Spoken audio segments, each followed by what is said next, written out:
Hello दोस्तों, तो आज की इस वीडियो में हम बात करेंगे अपने one of the most important topic hypothesis के बारे में।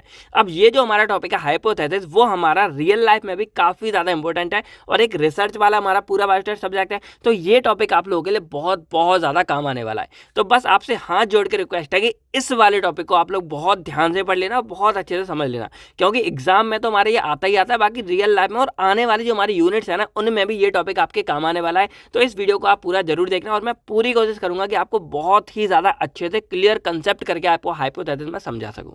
तो चलिए, हम देख रहे थे अपनी biostat B pharmacy 8th semester और उसकी यूनिट सेकंड हमारी चल रही थी, जिसमें हमारा चैप्टर 2 प्रोबेबिलिटी का एक लास्ट टॉपिक है हाइपोथेसिस। और इसके साथ हमारी ये चैप्टर हमारा सेकंड कंप्लीट हो जाएगा। देन स्टूडेंट टी टेस्ट हमारा रह जाएगा, उसको भी कंप्लीट करके हमारी यूनिट सेकंड जो है कंप्लीट हो जाएगी। अब चलो, हाइपोथेसिस को हम यहाँ समझते हैं, लेकिन उससे पहले एक छोटा सा क्वेश्चन है आप लोगों के सामने कि आप लोगों ने कभी सोचा कि ताजमहल जो है वो सबसे पहले कहाँ बना था? अब बहुत लोगों के मन में डाउट आ गया होगा, सर ये क्या पूछ लिया, ताजमहल भाई सिंपल सी बात है, ताजमहल कहाँ बना था? बहुत लोगों का जो अभी जो राइट आप लोगों के मन में क्वेश्चन चल रहा होगा, आंसर चला वो क्या होगा कि ताजमहल कहाँ बना था? हमारा आगरा में बना था। अब थोड़ा सा मजाक टाइप है, लेकिन अगर सिंपल सोचे कि ताजमहल हमारा बना कहाँ था, एक्चुअल में कहाँ कैसे बना था, तो ताजमहल सबसे पहले बना था हमारा एक सोच में, यानी कि किसी एक बंदे के मन में ये विचार, ये एक थिंकिंग आई कि भाई कुछ हम ऐसा भी बना सकते हैं दुनिया के लिए एक अजूबा बन जाए। जी हाँ, तो शाहजहां था जिसके दिमाग में एकदम आया कि हम कुछ इस तरह का एक डिज़ाइन, इस तरह की एक बिल्डिंग बनाएंगे जो पूरी की पूरी दुनिया के लिए एक अजूबा बन जाएगा। और वो किसी की याद में उन्होंने बनाया, मुमताज़ की याद में। तो सबसे पहले देखा था तो उन्होंने इसको सोचा था, यानी कि ताजमहल जो सबसे पहले बना था वो बना था शाहजहां की सोच में बना था। अब थोड़ा बेतुका है, लेकिन हमारे इस टॉपिक में ये काम आ रहा है, तो भाई हम इसको उठाएंगे। तो इसी तरह आप लोगों ने एक चीज़ यहाँ समझ गए कि कभी भी हम कोई भी चीज़ बनाते हैं तो पहले हम उसके बारे में थोड़ा सा सोचते हैं और वो हमारे दिमाग में बनता है। जैसे अगर जस्ट एग्जाम्पल मैं अभी आपसे बोलूँ, मैं सिंपल अगर आपके सामने अभी बोलूँ पेंसिल, आपके दिमाग में एक पेंसिल छपके आ रही होगी। मैं आपके दिमाग बोलूँ आरसीबी, आपके दिमाग में एकदम विराट कोहली की मूवी पिक्चर आ रही होगी। मैं बोलूँ इंडिया का कैप्टन कौन है, तो आप देखोगे नहीं, सिंपल आपके दिमाग में रोहित शर्मा आ जाएगा या विराट कोहली आ जाएगा या MS धोनी आ जाएगा। तो यहाँ पर क्या है, आपकी सोच में मान लो सारी चीज़ें बनती रहती हैं और बिगड़ती रहती हैं। तो सबसे पहले आपकी सोच में बनती है, तो कुछ उसी सोच से मिलता जुलता हमारा ये वर्ड निकल के आता है, जिसका नाम होता है हमारा हाइपोथेसिस, जो हमारे आज की इस वीडियो का टॉपिक है। तो अगर सिंपल मैं इस वर्ड को यहाँ पर तोड़ दूं, तो हाइपोथेसिस हमारा दो वर्ड से मिलकर बना है। पहला हमारा इसके अंदर आता है हाइपो एंड सेकंड हमारा आता है थेसिस। अब एक हाइपो का मतलब तो हमारा होता है डिक्रीज, जो हमारा फार्माकोलॉजी वगैरह में चल रहा था, लेकिन यहाँ पर जो हमारा हाइपो वर्ड है इसका मतलब है टेंटेटिव। अब टेंटेटिव जितने भी AKTU या बाकी यूनिवर्सिटी के हैं, आपको ये पता होगा कि आपकी एक टेंटेटिव डेट शीट आती है। टेंटेटिव डेट शीट मतलब क्या होती है?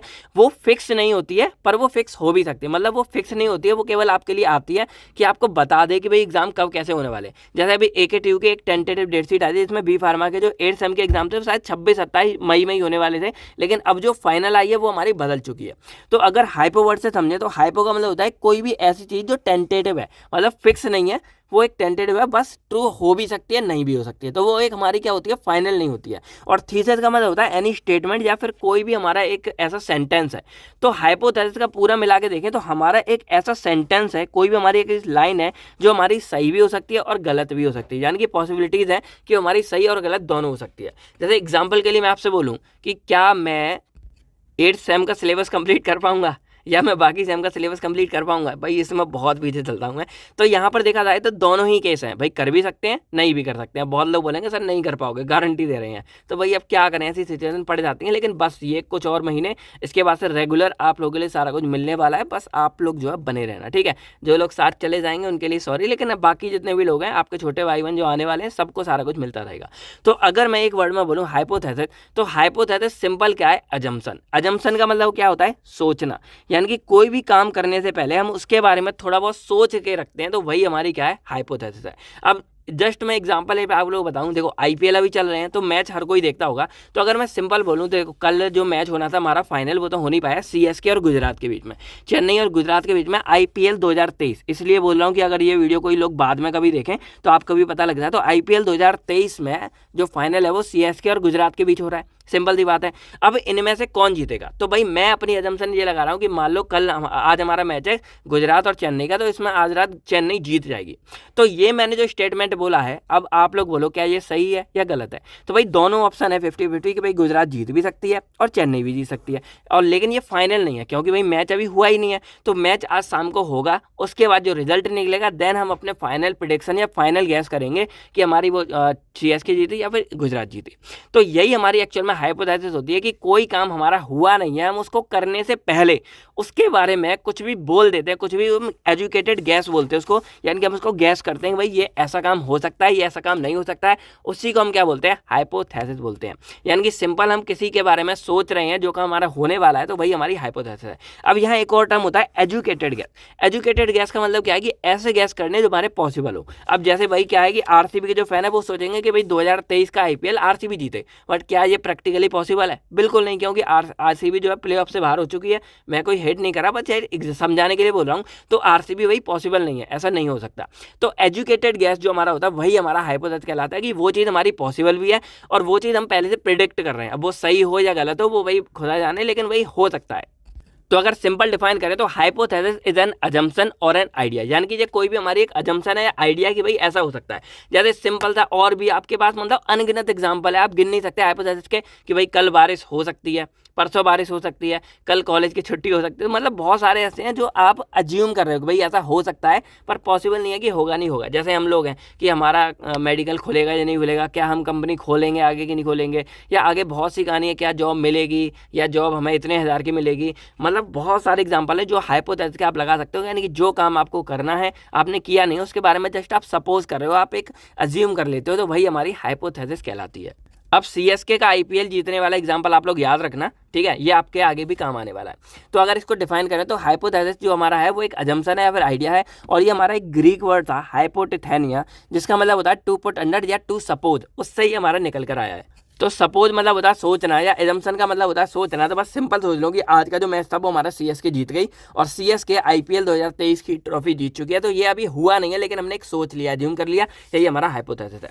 अब बाकी और देखा जाए तो यहाँ पर जो हम मेनली यूज़ करते हैं, भाई क्या हमें आईपीएल के अंदर लगाना है हाइपोथेसिस? बिल्कुल नहीं। हमें जो आईपीएल का हाइपोथेसिस का यूज़ करना है वो हमको यूज़ करना है पॉपुलेशन पैरामीटर। यानी कि हम लोग जो रिसर्च वगैरह करते हैं या हमारी जो कोई भी जनगणना होगी या किसी पेशेंट के बारे में पता करें, कितने इसके पेशेंट है, कितने उसके पेशेंट है, कितनों को वैक्सीन लगी है, कितनों को नहीं लगी है, तो उन सब के बारे में जो हम अजम्पशन लगाते हैं, उन सब के बारे में जो आइडिया लगाते हैं, वो हमारी हाइपोथेसिस में काम आती है। अब एक एग्जांपल समझ लो, ये एग्जांपल से आपके सारे न्यूमेरिकल में आगे सॉल्व करवाने वाला हूं, तो ये एग्जांपल आप अच्छे से समझ लेना। तो एग्जांपल के लिए मान लो कि हमने एक ग्रुप लिया जिसमें 100 लोग हैं, और जो 100 लोग हैं वो हमारे कोविड-19 पॉजिटिव है, यानी कि उन लोगों को कोरोना हो रखा है, ठीक है। अब यहाँ पर एक वैक्सीन बनाई गई, वैक्सीन हमारी नई नई स्टेज पर चल रही है, तो अब क्या करेंगे, हम वो वैक्सीन उन 100 लोगों को देंगे। अब जो हमारा वैक्सीन बनाने वाले साइंटिस्ट या रिसर्चर हैं, उन लोगों ने ये दावा किया है कि भाई ये वैक्सीन जो हमारी है वो इतनी एक्यूरेट है कि 100 में से 90% को ये 100% हमारी रिकवर कर देगी या फिर ठीक कर देगी। तो यहाँ पर जो हाइपोथेसिस हमारी पहले क्या है कि यहाँ पर जो हमारे जो रिसर्चर थे उन्होंने ये आइडिया लगाया कि जो हमारी ये वैक्सीन है, अगर हम 100 लोगों को देते हैं तो कम से कम उसमें से 90 लोग हमारे रिकवर्ड कर जाएंगे सक्सेसफुली। तो यहाँ पर जो हमारी बात हो रही है वो हमारी फ्यूचर की बात हो रही है, मतलब अभी हमने वो दी नहीं है उन लोगों को वैक्सीन, बस हम पहले ही सोच रहे हैं देने से कि ये हो सकता है। देन उसके बाद क्या करेंगे, ये हमारा हाइपोथेसिस यानी कि सोच रहे हैं, देन हम यहाँ पर इसको प्रैक्टिकली काम करेंगे यानी कि रियलिटी में। अब रियलिटी में हम क्या करेंगे, वो 100 लोगों के ग्रुप लेंगे और वहाँ जाके हम वैक्सीन 100 लोगों को 100 को लगा देंगे। अब कुछ दिनों बाद या एक आध हफ्ते बाद हम क्या देखते हैं कि उसमें से कितने लोग सक्सेसफुली रिकवर्ड हो गए। अब अगर उसमें से क्या होता है, हमारे सक्सेसफुली जो है 90 के 90 लोग रिकवर्ड हो जाते हैं, तो हम बोलेंगे कि जो हमारी हाइपोथेसिस थी वो हमारी क्या होगी, ठीक हो गई। और अगर ऐसा नहीं होता है तो हम बोलेंगे कि हमारी जो हाइपोथेसिस थी वो हमारी क्या होगी, गलत हो गई। तो बस इतना सा सिंपल सा फंडा होता है। तो इस एग्जाम्पल को मैंने ऐसे लिख दिया, आप लोग के काम आएगा कि 100 हमारे क्या थे, यहाँ पे पेशेंट थे, वैक्सीन लगाई गई, 90 अगर हमारे रिकवर्ड हो गए जो हमने पहले एज्यूम किया था, तो हमारी हाइपोथेसिस क्या हो जाएगी, ट्रू हो जाएगी। और अगर ऐसा नहीं होता कि 90% हमारे क्या होते हैं, नॉट रिकवर्ड, वो हमारे पेशेंट ठीक नहीं होते हैं, देन हमारी जो हाइपोथेसिस है वो हमारी क्या हो जाएगी, फॉल्स हो जाएगी। ट्रू होगी तो भाई इसको हम बोलते हैं एक्सेप्टेड, यानी कि वो ठीक हो गई, और फॉल्स होगी तो इसको हम बोलते हैं रिजेक्टेड, कि अब हमारी वो हाइपोथेसिस क्या है, रिजेक्ट, क्योंकि वो फेल हो गई हमारी। तो ये वर्ड आपको याद है। अब धीरे धीरे और आगे समझते हैं हाइपोथेसिस की कहानी। तो यहाँ एक आता हमारा स्टैटिकल हाइपोथेसिस, यानी कि इसको मतलब क्या है, एक नंबर की बात हो रही है, यानी कि जो मैंने यहाँ नंबर के बारे में बात की वो हमारी यही है, बस जनरल डेफिनेशन थी पूरी हाइपोथेसिस की, और ये हमारी स्टैटिकल की होगी। तो it is defined as formal statement which gives explanation about the relation between two और मोर वेरिएबल। तो यहाँ पर हमारी बात हो रही है दो या दो से ज़्यादा वेरिएबल। जैसे अगर यहाँ पे देखा जाए तो हमारे वेरिएबल क्या क्या हो जाएंगे, एक हमारे पेशेंट की बात हो रही है, कितने पेशेंट क्या है, एक हमारे वेरिएबल में वैक्सीन हो जाएगी, कितने क्या है, एक हमारे पेशेंट रिकवर्ड कितने हो गए, वो वेरिएबल हो गया कि कितने ज़्यादा रिकवर्ड हो रहे हैं। तो इस तरह के जो 2-3 हमारे वेरिएबल्स हो गए, उनका रिलेशन क्या है कि भाई 100 में से 90% रिकवर हो रहे हैं, तो दो का एक रिलेशन बन गया। 100 में से क्या हुआ, 90 रिकवर्ड हो रहे हैं, तो ये दोनों आपस में कनेक्ट हो गए एक तरह से। तो इस तरह के जो हमारे रिलेशन है उसको वेरीफाई करता है हमारा हाइपोथेसिस करता है। तो यही एक्चुअल में हमारा स्टैटिकल हाइपोथेसिस है कि यहाँ पर बात हो जाएगी एक तरह से नंबर के बारे में। तो it help research researcher to translate the given problem to a clear explanation for the outcome of study. तो इसके साथ इससे क्या हो जाएगा, हमारा जो रिसर्चर है उसको एक आइडिया लग जाएगा कि काम करना है आगे कि नहीं करना है। तो जैसे हमने 100 लोगों के बारे में सोचा, अब ये वैक्सीन अगर दे दी तो अगर इतने रिकवर्ड हो गए तो जो रिसर्चर है उसको पता लग जाएगा कि वैक्सीन एकदम ठीक है, वैक्सीन अच्छे से काम कर रही है और आगे भी हमारे वैक्सीन ये और लोगों को भी ठीक करती रहेगी। तो इसलिए ये चीज़ हमारी बहुत ज़्यादा हेल्पफुल होती है। अब यहाँ पर हम बात करते हैं ऑब्जेक्टिव के बारे में, क्या कैसे है। तो बस पढ़ते जाओ, देखो थ्योरी में थोड़ा बहुत पार्ट है, पढ़ते जाओ, बस थोड़ा सा समझ लो। तो it describe the basic concept of hypothesis testing का बेसिक कंसेप्ट हमको पता लग जाएगा इसमें। Identify and describe the test for particular problem, कोई भी जो हमारी प्रॉब्लम होगी उसमें कौन सा टेस्ट हम लगाएंगे, क्योंकि जो हाइपोथेसिस है उसके बहुत सारे टेस्ट होते हैं, Z test, T test, P test. तो ये आपको आगे वाली आधी यूनिट और नेक्स्ट चैप्टर में आपको मिल जाएगा। फिर analyse the type of error, error हमारा कौन सा हुआ है ये भी आपको आगे मिल जाएगा। तो ये हमारे को जिसके काम होते हैं।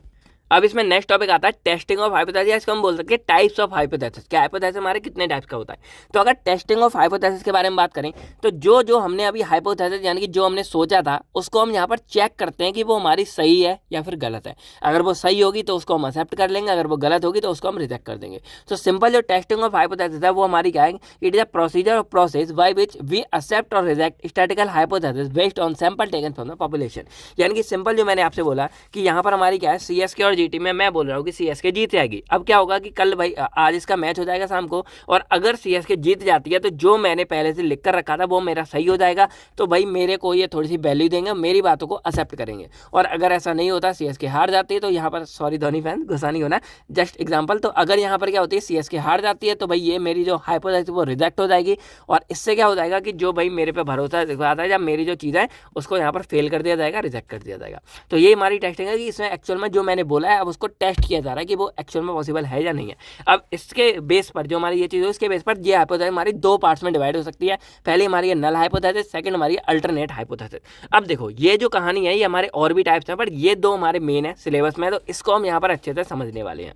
तो नल हाइपोथेसिस के अकॉर्डिंग क्या है कि जो भी सिचुएशन मैंने क्लेम किया या मैंने जो एज्यूम किया वो हमारी ट्रू रहेगी जब तक हम उसको फॉल्स साबित ना कर दें। अब इसका मतलब क्या है, तो जैसे मैंने यहाँ पर आपसे बोला कि जो हमारा सीएसके वर्सेस जीटी का मैच है, मैंने बोला कि सीएसके जीतेगी। तो जब तक हमारा शाम का मैच हो नहीं जाता, शाम के मैच होने के बाद जब तक सीएसके हमारी हार नहीं जाती तब तक सीएसके को जीता हुआ माना जाएगा। तो ये हाइपोथेसिस बस होती है कि भाई जो मैंने बोल दिया वो हमारा तब तक ठीक रहेगा जब तक उसको फॉल्स साबित ना कर दो। जैसे एग्जाम्पल के लिए आप लोगों ने देखा होगा कि जब कोई भी कोर्ट में किया जाता है तो तब तक जो हमारा कैदी होता है वो क्या होता है, गुनहगार है, वो हमारा क्या होता है, निर्दोष होता है। मतलब तब तक वो फ्री होता है जब तक क्या हो जाए उस पर भाई कोई भी आरोप मतलब लगा न दे। लेकिन एक्चुअल में इसका उल्टा होता है, जब तक उसको फ्री साबित ना कर दो तब तक उसको सब गुनहगार समझते हैं, बंद करके रखते हैं सारा कुछ। लेकिन एक्चुअल में जो भाई पॉलिटिकली प्लस करें तो यहाँ पर क्या होता है कि तब तक हमारा जो कैदी है वो हमारा आज़ाद और बिना किसी आरोप के रहता है जब तक उस पर आरोप सिद्ध ना हो जाए। तो ये हमारा हाइपोथेसिस है कि जो मैंने बोल दिया वो मेरा तब तक ट्रू रहेगा जब तक उसको कोई फॉल्स ना कर दे। तो ये हमारा होता है नल हाइपोथेसिस। अब अगर मैं आपको एग्जाम्पल दिखाऊं तो जैसे मैंने लिया कि मान लो 100 हमारी कोरोना जो पेशेंट थे उनको मैंने वैक्सीन दी, तो मैंने यहाँ पर जो पहले सोच रखा था, मेरी जो हाइपोथेसिस थिंकिंग क्या थी कि इसमें से 90 पेशेंट जो हमारे वो रिकवर कर जाएंगे सक्सेसफुली। तो जब तक यहाँ पर मान लो ये वैक्सीन की जा रही है तो इससे पहले तक जो मेरी ये 90 पेशेंट रिकवर कर जाएंगे ये मेरी कहलाएगी नल हाइपोथेसिस, और इसको ही ट्रू माना जाएगा जब तक यहाँ पर ये फॉल्स ना हो जाए, ये वाला प्रूफ ना कर जाए, तब तक मेरी ये चीज़ क्या रहेगी, ठीक रहेगी। तो अगर जैसे मैंने आपको यहाँ बताया कि 100 पेशेंट में से 90 हमारे रिकवर हो जाएंगे, जो मेरी हाइपोथेसिस थिंकिंग है, जो पहले मैंने सबसे पहले सोचा है, इसी को एक्चुअल में क्या कहते हैं, नल हाइपोथेसिस कहते हैं। यानी कि जो इनिशियल थिंकिंग है या जिस चीज़ पर हम काम कर रहे हैं वही हमारी नल हाइपोथेसिस है। यानी कि मैंने सोचा 100 में से 90 पेशेंट रिकवर कर जाएंगे, तो वो हमारी एक्चुअल में नल हाइपोथेसिस है कि भाई 100 में से 90 कर जाएंगे। अब अगर 90 नहीं करते हैं देन जो हमारी सेकेंड नंबर की वो आती है उसको हम बोलते हैं अल्टरनेट हाइपोथेसिस। अब देखो अल्टरनेट का मतलब क्या होता है, अल्टरनेट का मतलब क्या होता है कि कुछ भी उल्टा पलटा कर देना। जैसे मान लो मैं यहाँ ब्लू पेन से लिख रहा हूँ, अगर मुझे ब्लू पेन नहीं मिली तो जो उसकी जगह मिल जाए उससे लिख लूंगा। मान लो ब्लैक मिल गई तो ब्लैक लिख लूंगा। तो वही होता है, जैसे भाई सिंपल आपने देखा कि अगर मुझे गुस्सा आ रहा है, मुझे अगर ये चीज़ नहीं दी तो क्या कर ले, कुछ नहीं, मैं दूसरी चीज़ ले लूँगा। तो यही होता है कि आपने उसका कुछ अल्टरनेट ढूंढ लिया, आप उसके लिए लड़े झगड़े नहीं, आपने क्या किया, उसका कुछ अल्टरनेट ढूंढ लिया, वही हमारा कहलाता है अल्टरनेट हाइपोथेसिस। तो नल हाइपोथेसिस की अगर बात करें तो यहाँ पर ये H0 से हमारा डिनोट किया जाता है। और एक और कहानी होती है कि इसमें जो मीन होता है वो हमारा दोनों ग्रुप का सेम होता है, इसको मैं आगे समझा दूंगा। बट एग्जाम्पल अगर मैंने वही बताया कि मान लो अगर हम 90 पेशेंट जो हमारे वो रिकवर कर कर जाते हैं कोविड-19 में सक्सेसफुली, तो वो हमारी क्या कहलाती है, नल हाइपोथेसिस कहलाती है। यानी कि इनिशियल फेज में मैंने जो सोचा था वो हमारी नल हाइपोथेसिस है, और अगर ये सही हो जाती है तो हम बोलेंगे कि नल हाइपोथेसिस हमारी एक्सेप्ट हो गई है। यानी कि दो कहानी आप समझे कि हमारी क्या थी, नल हाइपोथेसिस मैंने सोचा कि 100 में से 90% हमारे ठीक होंगे, और अगर ऐसा हो जाता है देन हम बोलेंगे कि जो हमारी नल हाइपोथेसिस है वो हमारी ट्रू है और नल हाइपोथेसिस इज एक्सेप्टेड। तो ये दोनों कहाना होता है हमारा, कहानी है हमारी नल हाइपोथेसिस के बारे में। और इसको डिनोट ऐसे करते हैं कि एच नोट और ये दो चिन्ह लगाते हैं, फिर यहाँ पर जो यू है ये हमारा म्यू बोलते हैं इसको, ये हमारा नल हाइपोथेसिस के अंदर साइन लगता है। अब इज इक्वल टू जो भी हमने स्टेटमेंट रखा हो, तो मैंने स्टेटमेंट क्या रखा कि 90% हमारे ठीक हो जाएंगे, तो यू इज इक्वल टू 90, यानी कि एक्चुअल में मेरे 90% ठीक हो गए, देन ये हमारा इसका हो जाएगा। अब अल्टरनेट हाइपोथेसिस के बारे में बात करें तो if the situation which we assumed about the population parameter is हाल, अब क्या हो गया कि जो चीज़ मैंने सोची थी वो अगर मेरी गलत हो जाती है देन हमारी क्या होगी कि वहाँ पर जो सिचुएशन आती है वो हमारी अल्टरनेट होती है। अब बोलोगे भाई ये कैसे हुआ, तो मान लो कि मैंने यहाँ बोला कि 100 में से वैक्सीन हमारी लगाएगी 90% रिकवर कर जाते हैं, लेकिन यहाँ पर क्या है कि 90% हमारे रिकवर नहीं करते हैं, तब क्या होगा, तो 90% अगर हम रिकवर नहीं करते तो भाई कितने भी तो किए होंगे ना, भाई 80 किए हों, भाई 70 किए हों या 60 किए हों, कुछ तो किए होंगे ना। तो मान लो कि यहाँ मैंने क्या किया, 100 में से यहाँ दिए थे 90 नहीं किए, मेरे क्या गए, मान लो 80% मेरे रिकवर कर गए, तो जो 80 कर गए वो मेरे इससे तो मिलते नहीं है जो मैंने पहले बोला था, तो ये मेरी नल हाइपोथेसिस तो है नहीं, लेकिन इसको हम क्या बोलेंगे, अल्टरनेट हाइपोथेसिस। क्योंकि क्या हुआ कि नल गलत हो गई लेकिन उसकी जगह कोई सेकंड कोई अल्टरनेट हाइपोथेसिस हमारी करेक्ट ऑटोमेटिक हो रही है। भाई जैसे मान लो अगर मैं एग्जांपल बोलूं, सीएसके वर्सेस जीटी का आज मैच है, तो अगर मैंने बोल रखा कि भाई चेन्नई जीतेगी, लेकिन अगर चेन्नई नहीं जीती है इसका मतलब क्या, मैच में कोई नहीं जीता, कोई तो जीता होगा, तो वहां पर सेकंड हमारी चीज क्या हो गई कि भाई गुजरात जीत गई, तो वो हमारी जो चेन्नई जीत गई तो वो नल हाइपोथेसिस है, जो मैंने सोचा था वो हो गया, वह नल हाइपोथेसिस है। और अगर ऐसा नहीं होता है, कुछ उल्टा हो जाता है, देन जो कुछ भी उल्टा होता है अदर देन नल हाइपोथेसिस वो हमारी कहलाती है अल्टरनेट हाइपोथेसिस, कि उसका जस्ट क्या हो गया, अलग हो गया। तो यही है कि इन दिस क्या हो जाता है कि जो हमने सोचा है पैरामीटर वो हमारा फॉल्स हो जाता है, और कुछ अलग चीज़ हमारी ठीक हो जाती है, या कुछ अलग हमारा रिजल्ट निकल के आता है, तो उस अलग रिजल्ट को हम बोलते हैं अल्टरनेट हाइपोथेसिस, और इसी को हम जो है रिसर्च हाइपोथेसिस भी बोलते हैं। क्योंकि यहाँ पर क्या देखा था कि एक तरह से हमारी रिसर्च हो गई कि मैंने जो वैक्सीन लगाई थी 100% में, तो मेरे 90 तो नहीं आए, तो मेरी नल तो गलत हो गई, लेकिन एक रिसर्च हो गई भाई ये जो वैक्सीन है ये हमारी 80% तक हमारी करेक्ट है, और 80 लोगों को ये हमारी क्या कर सकते हैं, ठीक कर सकती है। तो एक नया काम हमको यहाँ पता लग गया, इसलिए इसको रिसर्च हाइपोथेसिस भी बोलते हैं, और इसी पर मेनली हमारा काम किया जाता है। तो इसको डिफाइन कर सकते हैं कि it is an hypothesis which is alternate या complementary to null hypothesis. Null hypothesis क्या है, हमारी एक अल्टरनेट हो जाती है कि उसकी जगह जो आई वो हमारी ये हो जाती है। अब इसको डिनोट करते हैं हम H1 से, या इसको समटाइम जो है HA से भी डिनोट कर सकते हैं, A फॉर अल्टरनेट। याद रखना HA है, HO या नॉट नहीं है, तो HO या OH नोट जो हमारी होती है वो हमारी नल वाली होती है। अब एग्जांपल वही, अगर इक्वेशन 1 में देखें तो अगर मेरे 90% ठीक नहीं हो रहे हैं देन जो हमारी होगी वो हमारी क्या कहलाएगी, अल्टरनेट हाइपोथेसिस। अब ये साइन से आप समझ लो H1 इनवर्ट कोमा और mu is not equal to 90, यानी कि यहाँ पर क्या आता है कि 90 मैंने बोला था तो 90 एग्जैक्ट ठीक हो गए तो मेरी नल है, और अगर 90 ठीक नहीं होते तो ये मेरी क्या हो जाएगी, अल्टरनेट हाइपोथेसिस हो जाएगी। अब क्या हो सकता है भाई 90 के बराबर नहीं है, लेकिन एक और हो सकती है क्या, तो 90 से कम हो जाए या 90 से ज़्यादा हो जाए, तो ये दोनों सिचुएशन भी हमारी क्या कहलाती हैं, अल्टरनेट हाइपोथेसिस कहलाती हैं। अब यहाँ पर एक और चीज़ आती है जिसको हम बोलते हैं लेवल ऑफ सिग्निफिकेंस। अब ये क्या है, तो जैसे कि मैं अगर आपको बोलूँ कि मैंने यहाँ पर सोचा कि 90% ठीक होंगे, तो आपको पता है कि भाई बिल्कुल एक्यूरेट तो कोई चीज़ नहीं होती है, तो अगर क्या मेरे यहाँ पर 91% या फिर यहाँ पर मेरे 89% ठीक हो गए, तो क्या मेरी ये हाइपोथेसिस गलत हो जाएगी। भाई ऐसा क्यों होगा, क्योंकि भाई एक आध तो आगे पीछे चीज़ें होती रहती हैं, क्योंकि कोई चीज़ हम प्रिडिक्ट कर रहे हैं तो वो बिल्कुल ठीक नहीं होगी। जैसे मैं एग्जाम्पल के लिए बताऊँ, मैंने सोचा कि भाई CSK 200 रन मारेगी, तो हो सकता है कि भाई 200 से थोड़ा सा ऊपर हो जाए, 200 से नीचे हो जाए, तो थोड़ा बहुत तो 80-90 का फर्क तो चलेगा ना। अगर बिल्कुल ही कि भाई 150 या 100 पर ही आउट हो गई तो भाई बिल्कुल गलत है, लेकिन अगर थोड़ा बहुत ऊपर नीचे हो गया कि मान लो 200 की जगह 210 रन बना दिए, 205 रन बना दिए, तो इतना फिर चलेगा हमारे लिए।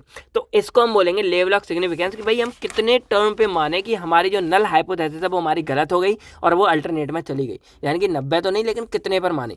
तो इसके लिए जो हमारे रिसर्चर हैं उन्होंने क्या दे रखा है कि यहाँ पर उन्होंने मार्जिन दे रखा है 1% का, या फिर कई जगह पे वो मार्जिन दे रखा है 5% का। अब बोलोगे भाई बहुत ही कम मार्जिन है, लेकिन इतना ही होता है, तो ये हमारा एक्चुअल में कहलाता है लेवल ऑफ सिग्निफिकेंस। इसको हम अल्फा से डिनोट करते हैं कि ये हमारा एक क्या है, एक्सेप्टेंस लेवल है, कि रिसर्चर लोगों ने ये बोल रखा है कि अगर जो हमारा फाइनल आंसर है वो हमारा इसके थोड़ा बहुत 1% या फिर 5% इधर उधर होता है तो वो हमारा चल पड़ेगा, और अगर ऐसा नहीं होता है तो हमारा नहीं चलेगा। जैसे एग्जाम्पल अगर बोला जाए तो मान लो यहाँ पर जो हमारा है 100 वैक्सीन है, तो अगर 90 में से मान लो 89 ठीक हो रहे हैं या 91 ठीक हो रहे हैं तो वो भी चल पड़ेगा, ऐसा नहीं कि बिल्कुल नहीं चलेगा, थोड़ा बहुत चल पड़ता है। तो ये प्रैक्टिकली बात है, क्योंकि क्वेश्चन हमारा ऐसा नहीं आएगा, क्वेश्चन कैसा आएगा वो मैं आगे आपको समझा दूंगा, बट ये टॉपिक समझने के लिए आप समझो। तो लेवल ऑफ सिग्निफिकेंस में आप समझ गए कि ये हमारा वो है कि जितने भी हम रिजेक्ट कर सकते हैं हाइपोथेसिस को, कि कर सकते हैं कि नहीं कर सकते हैं, तो ये 5% या 4% बनता है। अब इसके लिए क्या होता है कि 5% अगर हम मोस्टली हम जो है कॉमन अपना 5% होता है, इसको लेके चलते हैं, तो इसी के हिसाब से हमारा पूरा का पूरा ग्राफ बनाया जाता है। अब इस ग्राफ को समझाने में वैसे बहुत ज़्यादा टाइम लगेगा, लेकिन बस आप जस्ट छोटा सा ऊपर से समझ लो। तो जैसे मैंने आपको बताया था नॉर्मल डिस्ट्रीब्यूशन के अंदर कि जो हमारा नॉर्मल डिस्ट्रीब्यूशन होता है उसमें क्या होता है, ये चीज़ हमारी इस तरह नॉर्मल होती है, और ये बीच का जो होता है मीन होता है वो इस दोनों पार्टों को आपस में डिवाइड करता है, और जो टोटल एरिया पूरा हमारा इसका होता है वो हमारा होता है टोटल एरिया 1। अब जब टोटल एरिया 1 होता है तो इधर का जो एरिया होता है वो हमारा होता है 0.5, और इधर का जो एरिया है वो हमारा होता है 0.5 टोटल होता है। अब क्या करूँ मैं, अगर यहाँ से पूरा का पूरा क्या करूँ, इस पूरे को 100% मान लूँ, क्या मान लो 100%, तो इधर का मेरा क्या हो जाएगा 50% एरिया, और इधर का क्या हो जाएगा 50% एरिया। अब यहाँ पर क्या बोला गया है कि जो हमारा ये है क्या कहते हैं अल्फा, जो लेवल ऑफ सिग्निफिकेंस है वो हमारा क्या है 5% का मार्जिन देता है।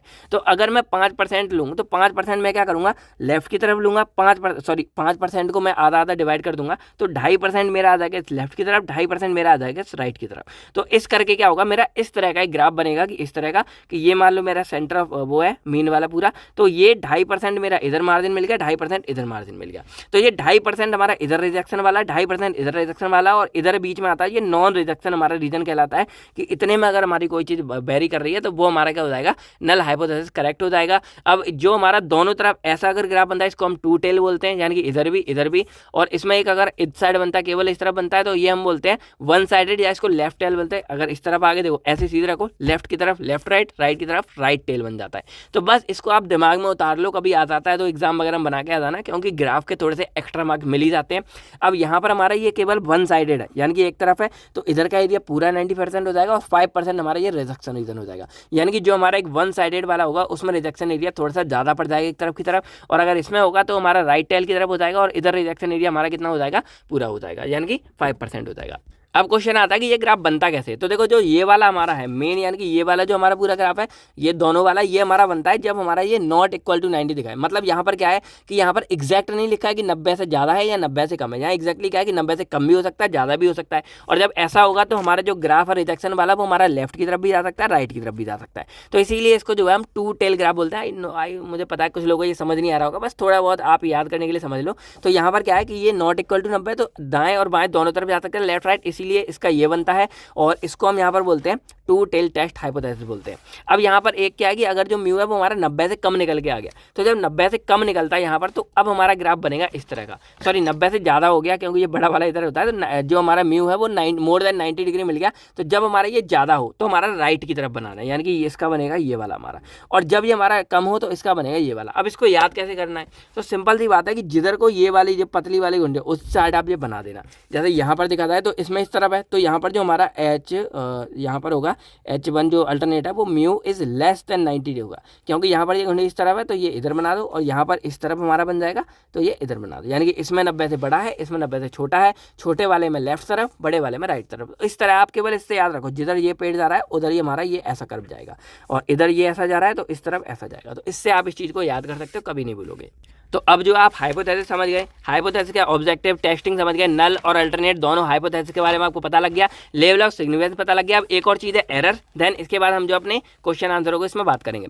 तो अगर एरर के बारे में बात की जाए तो हमारे दो टाइप्स के यहाँ एरर होंगे, एक टाइप 1 एरर होगा, टाइप 2 एरर होगा। इसके लिए कोई कहानी नहीं है, मैंने यहाँ लिख दिया, बस सिंपल आप इतना समझो कि यहाँ पर क्या है कि अगर मान लो जो हमारे ये हाइपोथेसिस थी, कहाँ गया मेरा पेज, कि मैंने पहले एज्यूम किया था कि वैक्सीन बनाने से पहले कि ये जो हमारी वैक्सीन है वो 100 में से 90 लोगों को ठीक करने की दम रखती है, ये मैंने एज्यूम किया। तो अब यहाँ पर जब टेस्ट किया गया, वैक्सीन लोगों को लगाई गई, और उसके बाद हमारे क्या होगा कि 100 में से 90 लोग हमारे क्या हो गए, पूरे अच्छी तरह से ठीक हो गए। तो यहाँ पर देखा जाए तो हमारी क्या है, नल हाइपोथेसिस क्या है, ट्रू है हमारी। लेकिन किसी भी वजह से, यानी कि मेरी नल हाइपोथेसिस ट्रू है पूरे, लेकिन फिर भी किसी वजह से क्या किया, मेरे इस नल हाइपोथेसिस को क्या कर दिया, रिजेक्ट कर दिया। और अगर ऐसा करते हैं तो वो हमारा क्या होता है, टाइप 1 एरर होता है। पहला तरह का एरर कि हमारी क्या है, नल हाइपोथेसिस करेक्ट थी लेकिन उसके बावजूद क्या कर दिया, उसको उन्होंने रिजेक्ट कर दिया। अब ये भाई किसी भी वजह से हो सकता है, आपका जो सुपीरियर हो या आपके जो वो अच्छे ना हो, आपका रिसर्च ठीक ना हो, देन वो कंडीशन हमारी कहलाती है रिजेक्ट करने वाली। और टाइप 1 एरर, तो टाइप 1 एरर में क्या है कि भाई मेरा ये ठीक था लेकिन फिर भी क्या कर दिया, उसको रिजेक्ट कर दिया। सेकंड केस क्या बनता है कि मान लो यहाँ पर क्या हुआ कि 100 में से मैंने वैक्सीन यहाँ पर लगाई लोगों को, और 90 लोग मेरे यहाँ पर रिकवर्ड नहीं हुए, मेरे 90 से ऊपर हो गए, 95 हो गए, 100 हो गए, या इधर मेरे 80 या 70 लोग केवल रिकवर्ड हुए। तो अगर यहाँ पर टेक्निकली देखा जाए तो जो मेरी नल हाइपोथेसिस वो हमारी फाल्स हो गई, लेकिन उसके बाद भी यहाँ पर क्या करेंगे कि मेरी नल हाइपोथेसिस जो फाल्स होगी उसको भी क्या कर देंगे, ये एक्सेप्ट कर देंगे। तो वो मेरा कहलाएगा टाइप 2 एरर कहलाएगा। अब ये क्या हो सकता है, मान लो भाई कोई जो बच्चे होते हैं वो टीचर के बहुत ज़्यादा प्यारे होते हैं, तो वो फेल भी हो जाता है, लेकिन फिर भी टीचर उन पर नंबर ऊपर चढ़ा देता है या मार वगैरह नहीं पड़ती है। तो ये हमारी होती है टाइप 2 एरर, यानी कि पहले में क्या था, हमारी चीज़ सही थी लेकिन उसको गलत कर दिया गया, रिजेक्ट कर दिया गया। दूसरे हमारी चीज़ ही गलत थी लेकिन उसको फिर भी एक्सेप्ट कर दिया गया। तो ये हमारी कहती है। अब इसको याद करने के लिए सिंपल सा चार्ट याद रखो। ये हमारा क्या है, H1 हमारा जब ट्रू था, ये हमारा H1 जब फॉल्स था, H नॉट ट्रू था, H2, यानी कि जो नल हाइपोथेसिस है वो हमारी जब ट्रू थी। तो अगर ट्रू है और उसको एक्सेप्ट कर देते तो कोई बात ही नहीं है, नो एरर। लेकिन वो हमारी क्या है, ट्रू है लेकिन उसके बावजूद उसको तुम रिजेक्ट कर दोगे तो देन वो हमारा आएगा टाइप 1 एरर आएगा। एच अगर हमारी यहाँ पे क्या नल हाइपोथेसिस हमारी गलत है, हमने जो सोचा था वैसा नहीं हुआ, लेकिन उसके बावजूद आपने क्या कर दिया, उसको एक्सेप्ट कर दिया, देन वो हमारी क्या जाएगी, टाइप 2 एरर कहलाएगी। लेकिन यहाँ पर क्या है कि वो हमारी हाइपोथेसिस है, वो हमारी अगर गलत है उसके बाद उसको रिजेक्ट कर रहे हो तो कोई बात नहीं। जैसे मैंने सिंपल बताया कि CSK और GT में क्या होगा, भाई CSK जीतेगी। अब यहाँ पर क्या होगा, अब ये मतलब मान लो किसी ने सर्च लगाई कि अगर मैंने ये प्रेडिक्शन लगाई कि CSK GT में CSK जीतेगी, तो उस बंदे ने कहा ठीक है मैं तुझे 500 रुपये दूंगा, तो मेरा एक तरह से इनाम हो गया एक्सेप्ट करने वाला। अब आज शाम को मैच हुआ और मैच होने के बाद क्या हुआ कि भाई CSK जीत गई और मुझे 500 रुपये दे दिए गए, तो कोई प्रॉब्लम नहीं हुई, सारा कुछ नॉर्मल हुआ। लेकिन क्या हुआ कि मेरी प्रेडिक्शन ठीक हुई, CSK जीत गई, लेकिन वो बंदा अपनी बात से मुकर गया और उसने कहा कि भाई नहीं नहीं तू झूठ बोल रहा है, CSK ये नहीं वो ही, और वहाँ पर मेरी चीज़ ठीक थी तब, लेकिन उसके बाद मुझे रुपये नहीं दिया और वो रिजेक्ट कर दिया गया। तो ये हमारा टाइप 1 एरर हो गया कि भाई जीतने के बाद भी उसने मेरा काट दिया, मुझे रिजेक्ट कर दिया, तो ये हो गई टाइप 1 एरर। सेकंड केस में क्या हो गया कि भाई CSK और GT में हुआ, लेकिन CSK हार गई, GT जीत गई, और जब GT जीत गई तो मेरी जो हाइपोथेसिस वो गलत हो गई। तो वहाँ पर क्या होगा कि मैं फालतू हूँ, लेकिन उसके बावजूद क्या हुआ, मुझे वो 500 रुपये दे देंगे, कोई नहीं बेटा चल ठीक है तू ही जीता है, ऐसे बोल देते हैं ना कभी कभी, कोई नहीं तू ही जीता, और जीते जीते में मुझे दे दिए 500 रुपये। तो उस केस में क्या होगा कि भाई वो एक फॉल्स कंडीशन हो जाएगी, रिजेक्टेड, कि भाई मेरा गलत था लेकिन उसके बावजूद तुमने उसे एक्सेप्ट कर दिया, देन वो हो जाएगा टाइप 2 एरर हो जाएगा। तो बस इसको याद रखो। एग्जाम्पल में ये है कि 90% हमारे ठीक हो रहा है, उसके बाद भी आपने उसको एक्सेप्ट कर दिया, ये वाला एग्जाम्पल है।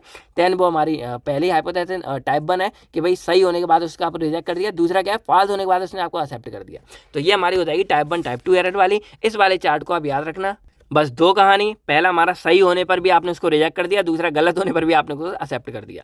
तो इससे आप याद रखो, सही होने पे गलत कर दिया तो टाइप 1, गलत होने पे सही कर दिया तो टाइप 2। पहला सही पे गलत, दूसरा गलत पे सही। तो पहला हमारा सही से गलत, दूसरा हमारा गलत से सही। आज हो आपको ये रट गए होंगे, याद हो गए होंगे, कहानी छोटी मोटी आप लिख सकते हो। अब एक और चीज़ हमारी यहाँ आती है, procedure for testing of hypothesis. इसको शॉर्ट में समझते हैं कि भाई हाइपोथेसिस हम करेंगे कैसे।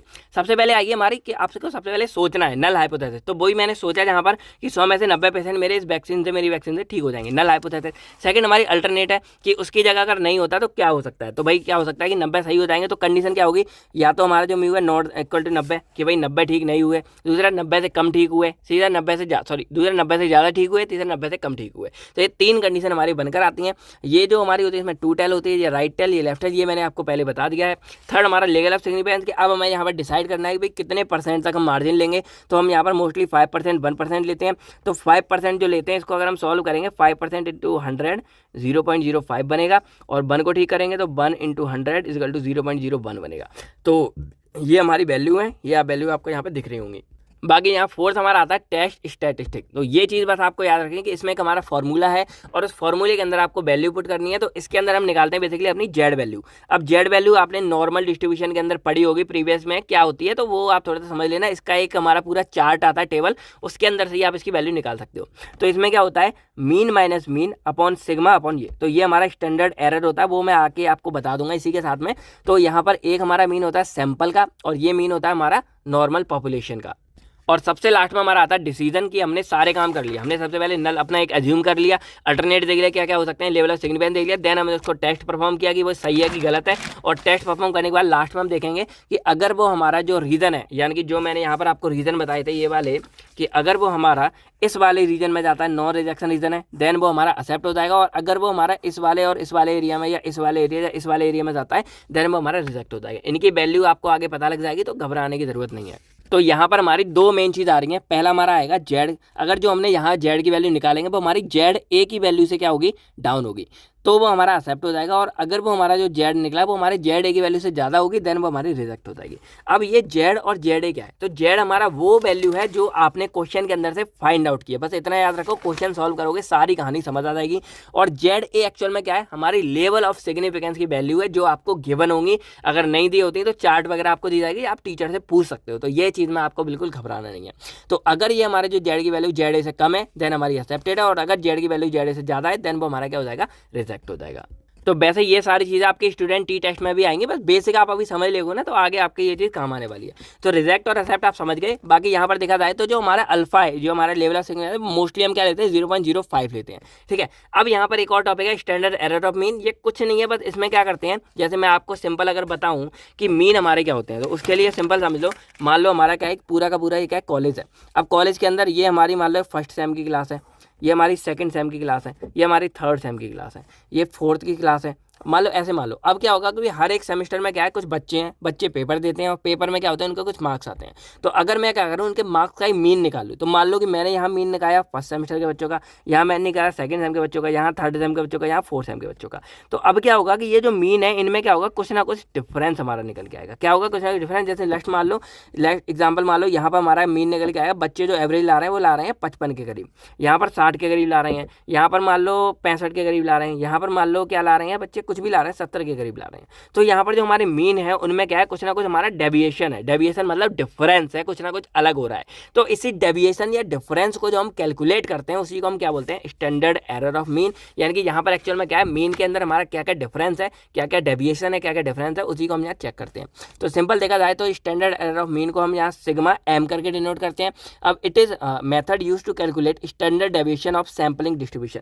यानी कि जो हम सैंपल कोई भी डिस्ट्रीब्यूट कर रहे हैं, उनके बीच में क्या क्या डेविएशन है, क्या क्या डिफरेंस है, उसको हम यहाँ कैलकुलेट करते हैं। फॉर्मूला इसका हमारा होता है sigma M is equal to sigma upon under root n. अब जो ये हमारा स्टैंडर्ड डेविएशन होगा, जो भी हमारा डिस्ट्रीब्यूशन हो उसका, और ये एन हमारा क्या है, सैंपल का साइज होगा, कितना बड़ा कैसे है। ठीक है, यानी कि सैंपल साइज सिंपल।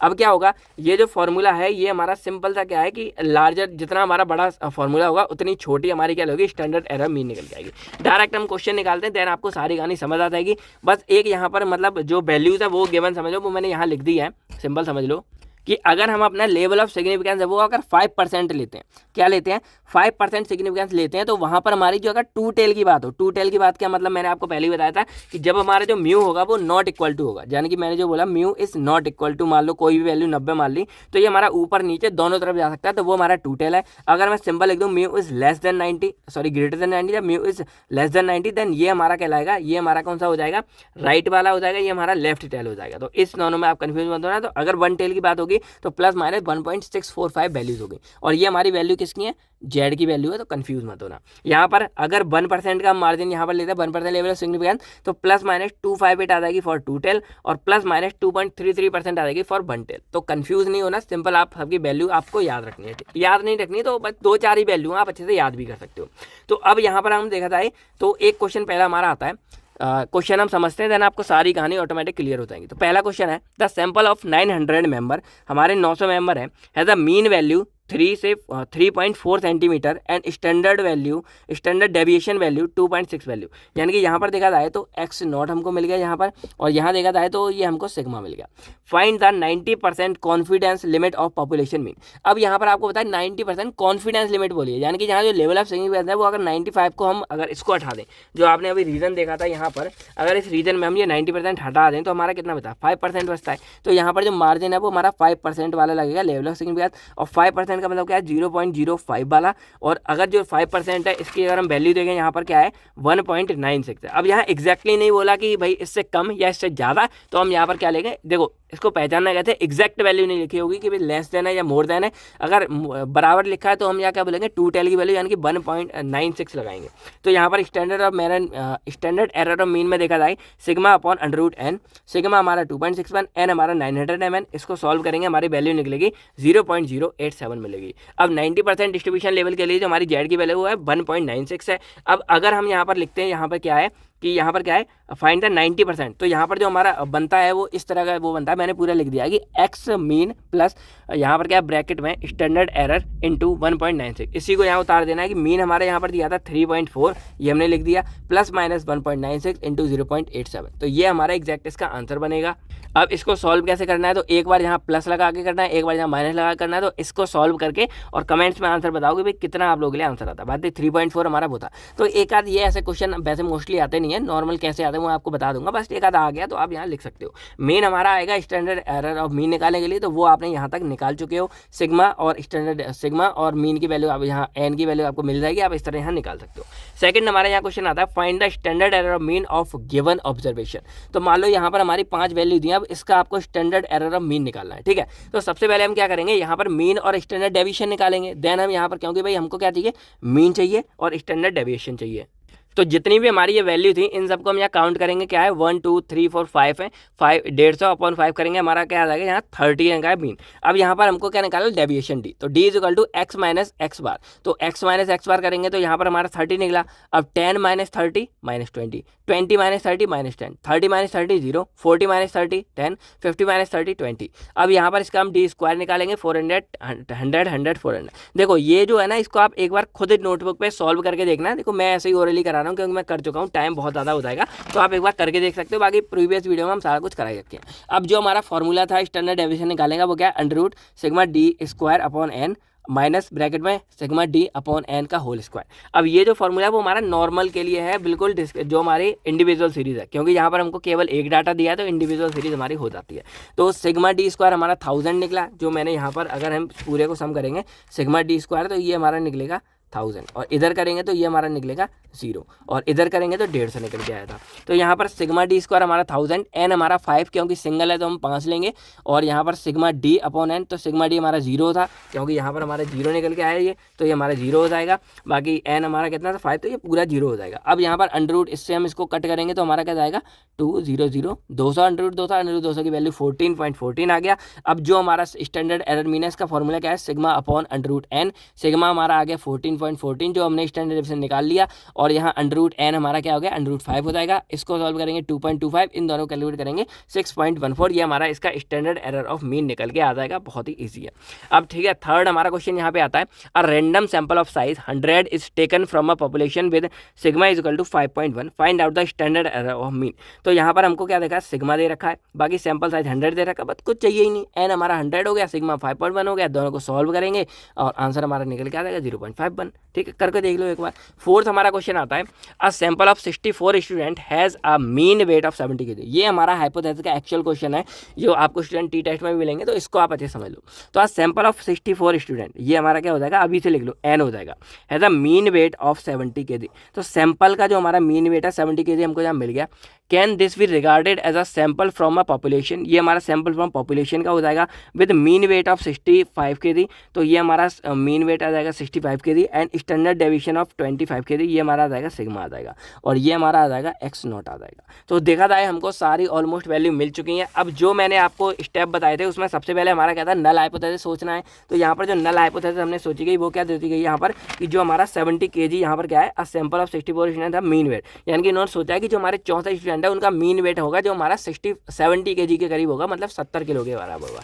ठीक है, सेकंड हमारा अल्टरनेट है कि भाई ये होने कुछ सोचा नहीं है। थर्ड लेवल ऑफ सिंगल हम यहाँ पर 0.005 यानी कि हम यहाँ पर 5% वाला लेंगे। अब टेस्टिंग के लिए हमारा फॉर्मूला था Z is equal to X bar minus U upon sigma upon N, तो ये हमारा क्या था, स्टैंडर्ड एरर था जो हमने अभी थोड़ी देर पहले निकाला। ये हमारा क्या था, मीन था सैंपल का, जो हमारा एग्जैक्ट पहले वाली वैल्यू थी वो हमारा सैंपल का था। ये हमारा क्या था, पॉपुलेशन वाला था, जो हमने यहाँ पे, अगर आपने यहाँ पे देखा होगा तो इसमें मैंने सारा कुछ लिख रखा था जो हमारा ये था टेस्ट स्टैटिक, कि ये जो चीज़ है ये हमारी मीन ऑफ सैंपल का है और ये मीन हमारे पॉपुलेशन का होगा जो हम ले रहे हैं बाद में।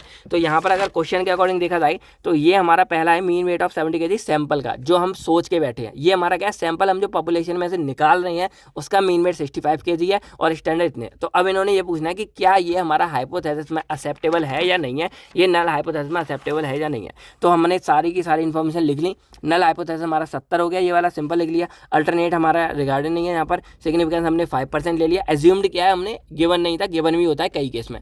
टेस्टिंग हम करेंगे इस वाले फॉर्मूले से, जेड इजिकल टू सिग्मा, यहाँ पर क्या होगा मीन हमारा एक्स बार माइनस म्यू, ये भी हमारा मीन है अपॉन ये। तो यहाँ पर एक्स बार हमारा कितना था, जो हमने पहले सैंपल का होगा, यानी कि जो हमने सोच रखा है नल हाइपोथेसिस का वो, तो वो हमारा 70 होगा। ये हमारा जो हमने सैंपल से निकाला तो वो हमारा 65 था, 65 होगा। यहाँ पर देखो गिवन है, आप ऐसा मत सोचना मन से लिख रहा हूँ, ये हमारा 70 होगा 75 का, ये हमारा गिवन है 65 होगा, ठीक है। नीचे हमारा जो स्टैंडर्ड एरर है वो हमारा क्या है, sigma upon under root N है। सिग्मा हमारा 2.5 है, यहाँ पर दिया हुआ है पूरा, सॉरी 25 के लिए वो यहाँ गिवन है, और ये हमारा अंडर रूट एन है। तो एन हमारा यहाँ पर कितना है 64 है, तो 64 यहाँ पर हमारा दिया है। तो सारी वैल्यू आपको गिवन है, बस आप यहाँ सॉल्व करोगे तो जब इसमें से इसको माइनस करोगे 5 आ जाएगा, 25/8 आ जाएगा। इसको सॉल्व करोगे 5/3.15, और जब इसका आंसर निकालोगे तो 1.6 आपको यहाँ पे आंसर निकल के आ जाएगा। तो अब देखा जाए तो आपकी जेड की वैल्यू निकल के आ गई 1.6। तो अब आपको क्या शर्त निकालनी है, जो आपको शर्त याद होगी कि अगर जो हमारा ये था जेड था, वो अगर यहाँ पर देखा जाए तो जेड अगर हमारा जेड ए से कम होता है देन हमारा नल हाइपोथेसिस एक्सेप्ट हो जाएगा, और अगर जेड हमारे से ज़्यादा होता है रिजेक्ट हो जाएगा। तो अब हमको क्या देखिए, जेड की वैल्यू चाहिए, और मैंने आपको पहले बताया कि जेड की जो हमारी वैल्यू है एट 5%, अगर हम 5% लेते हैं और हमने कोई भी यहाँ पर क्या किया है वो नहीं किया है, मतलब फिक्स नहीं किया है कि लेफ्ट करना है कि राइट करना है, तो हमारी जो वैल्यू है 2 टेल के लिए वो निकल के आती है 1.96 निकल के आती है। तो अगर हम यहाँ पर देखेंगे 1.96 निकल के आती है, तो जेड जो हमारा निकला है यहाँ पर देखो, इसका मतलब क्या होता है कि इसके अंदर चाहे आप नेगेटिव वैल्यू डालें पॉजिटिव, ओवरऑल हमारी पॉजिटिव निकलेगी। तो जो हमारा आंसर निकला 1.6 इज लेस देन 1.96, जो हमारी इसकी है यहाँ पर ए वाली वो हमारी 1.96 से कम है, तो हमारी क्या हो जाएगी, जो नल हाइपोथेसिस वो हमारी एक्सेप्ट हो जाएगी। तो इस तरह एक्चुअल में जो हमारा प्रैक्टिकली पूरा निकलता है वो इस तरह सॉल्व करके हम निकालते हैं कि हमारी नल हाइपोथेसिस एक्सेप्ट होगी या रिजेक्ट होगी। हम उस बेस पर नहीं निकालेंगे, हम इस तरह निकालेंगे पूरा क्वेश्चन सॉल्व करने के बाद। अब इसी तरह का एक क्वेश्चन है, इस वाले क्वेश्चन को आप चाहो थोड़ा सा बैक करके देख सकते हो अगर डाउट है।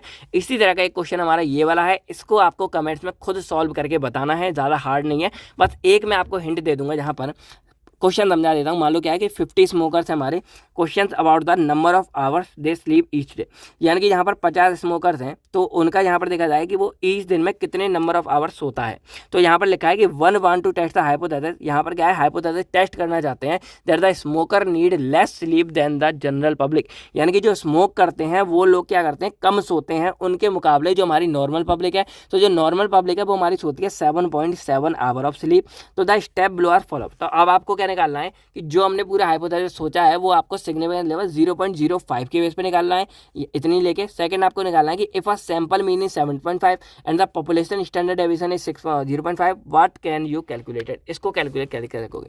तो सबसे पहले अगर हम यहाँ पर गिवन देखें, यहाँ पर क्या देखना है, गिवन देखना है। तो एन आपको मिल गया, कितना मिल गया 50 मिल गया। अब एक और चीज़ जो मैंने बोला कि जो गिवन होती है वो हमारी क्या होती है, सैंपल की मेन होती है। तो जो हमारी एक्स बार ये होगी, ये हमारा है 7.7 हमारी क्या हो जाएगी, मीन हो जाएगी। दो चीज़ें मिल गई। सेकंड हमारे यहाँ पर देखा जाए तो जो लेवल ऑफ सिग्निफिकेंस हमको यहाँ पे लेना है वो कितना लेना है, 0.05 लेना है। ये हमको क्या लेना है, सिग्निफिकेंस लेना है, लेवल ऑफ, ठीक है। तीसरी चीज़, अब ये सैंपल मीन है जो हमने पॉपुलेशन से निकाली है वो 7.5 है, तो ये हमारी क्या हो जाएगी, म्यू इज इक्वल टू 7.5 हो जाएगी, और ये स्टैंडर्ड डेविएशन है तो सिग्मा इज इक्वल टू 0.5 हो जाएगी। तो देखा जाए आपको चारों पांचों चीज़ें यहाँ पर मिल चुकी हैं, जो चीज़ें आपको चाहिए थी, जो इस वाले क्वेश्चन में आपके लिए लगी थी, सारी चीज़ आपको मिल चुकी हैं। अब आप सॉल्व करो और क्वेश्चन के आंसर कमेंट्स में लिख के बताओ। तो अगर इसमें देखा जाए तो दो हैं, ये वाला तो आपके लिए सिंपल हो गया, सारी चीज़ें आपको मिल गई हैं। इसमें क्या आपको करना है ये आपको कमेंट्स में लिख के बताना है। तो फटाफट इस क्वेश्चन को सोल्व करो, अगर नहीं होगा तो नेक्स्ट में मैं कभी आपके लिए कर दूंगा। तो बस आज की वीडियो में इतना ही। आई होप आपको ये पूरा हाइपोथेसिस का फटा समझ आ गया होगा, इसके न्यूमेरिकल वगैरह भी आपके समझ आ गए होंगे। अब जो स्टूडेंट टी टेस्ट है वो आपको थोड़ा सा ईजी सिंपल लगेगा अगर आप हाइपोथेसिस को अच्छे से करके जाते हो। तो मिलते हैं हम आपसे बहुत नेक्स्ट वीडियो में, तब तक friend thank you, take care, and आप सभी लोग अपनी फैमिलीज का ख्याल रखिएगा। बाय बाय दोस्तों, जय हिंद दोस्तों, लव यू फ्रेंड्स।